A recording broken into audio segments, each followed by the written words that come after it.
Hey there guys, welcome to Dino's Vault once again, and today I'll be reviewing the Honda Hornet 160R, the 2017 model. Now it already comes with the BS4 compliant engine right from its launch, so nothing changes there. However, it now comes with AHO or automatic headlamp on feature just like other motorcycles in our industry. So let's go ahead with this video and find out whether the overall ride feel of this bike has changed somewhat for the 2017 variant. Let's go ahead with this video.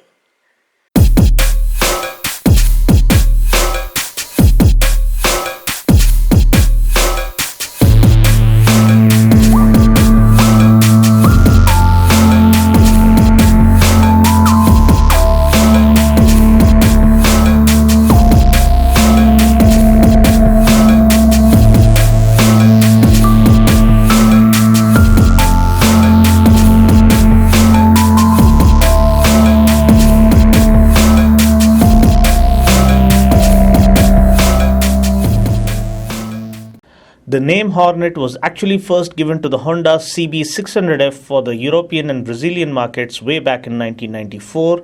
It came with a 16-inch front wheel and a 17-inch rear wheel with a 180 section rear tire similar to what was seen on the Fireblade back then.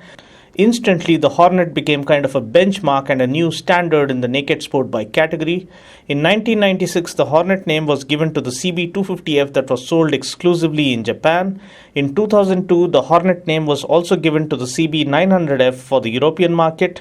The Hornet 160R does do justice to the legendary Hornet bloodline by offering a design theme that seems heavily inspired from the present generation CB600F.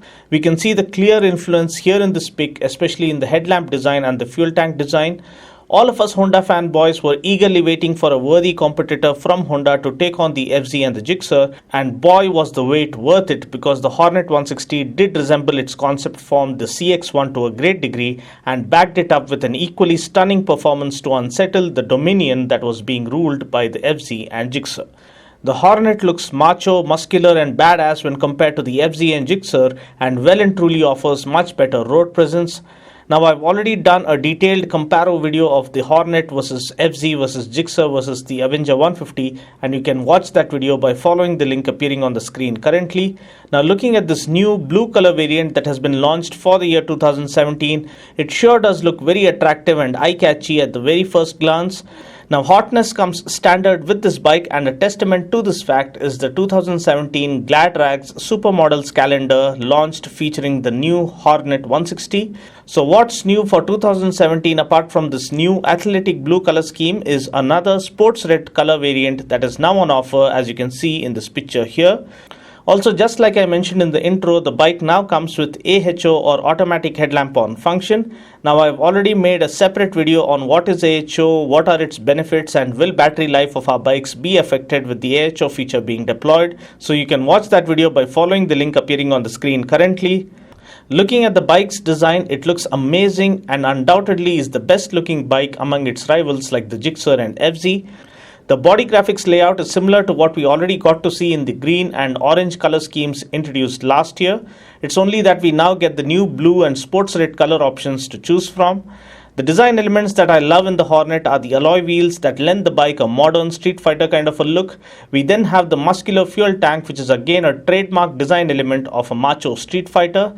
And finally, I love the way the X-shaped tail lamp has come out, because it looks absolutely super cool in my opinion. Another advantage that the Hornet enjoys over its rivals is the spacious and comfortable seat it has on offer. The seat is well cushioned and offers adequate room for the rider as well as the pillion compared to that of the Gixxer or the FZ. Also, the Hornet gets Honda's patented combi brake system with equalizer. Now, CBS pretty much ensures that both the front and rear brakes are applied at once, though you end up using only the rear brake. Now, this results in faster deceleration and a more safe and secure braking mechanism. The Hornet was launched with a BS4 engine right from the beginning, and that continues to be the case even now. To know what is BS4 and why our government has made BS4 compliant engines mandatory from 2017 onwards, please follow the link appearing on the screen currently. Another thing that I like about the Hornet is that we get a push button starter as well as a kick starter on board, which would always come in handy should the battery run out of charge. Now, if only there's one thing about the Hornet that I don't like, it has to be the switchgear. It just doesn't match the rest of the effort put in by Honda on this bike. The layout of switches feels bland, and it also does lack an engine kill switch. Also, the all-digital instrument panel looks okay, but it isn't as clearly legible as that of the Suzuki Gixxer. The readouts include a speedometer, odometer, tachometer, trip meters, fuel gauge, and a clock. Apart from that, the bike offers superb handling, good ride quality, and amazing brakes with pedal discs at both ends. Please note that the rear disc comes as an option. Now, looking at the engine specs, powering the Hornet 160R is the same air-cooled 4-stroke single-cylinder 162.71cc engine, which is BS4 compliant. Now, this puts out a max power of 15.04 bhp at 8,500 rpm and a max torque of 14.76 Newton meters at 6,500 rpm, and this comes mated to a 5-speed gearbox.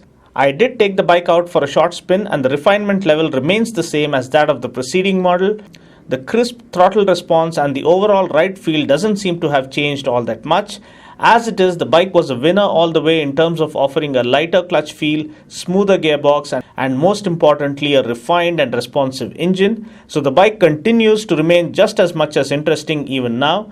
The seating is very comfortable, offering adequate room for the rider as well as the pillion. The bike offers good acceleration, which keeps you interested throughout your ride, and also offers good high-speed stability due to its longer wheelbase compared to the likes of FZ and Gixxer.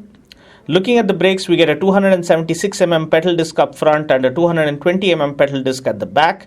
The braking performance is quite reassuring and confidence-inspiring for a bike in its class. Looking at the suspension, we get telescopic forks up front and a monoshock at the back. The suspension is well sprung to offer a comfortable ride in city conditions and also reasonably good stability at higher speeds. Talking about the wheels and tires, we get 17-inch wheels with tubeless tires.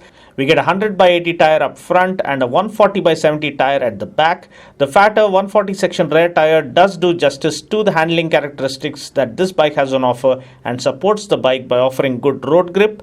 Now, looking at other relevant specs, ground clearance is 164mm, which is better compared to that of the FZ or Gixxer, and that would always come in handy in city conditions to tackle some massive speed breakers.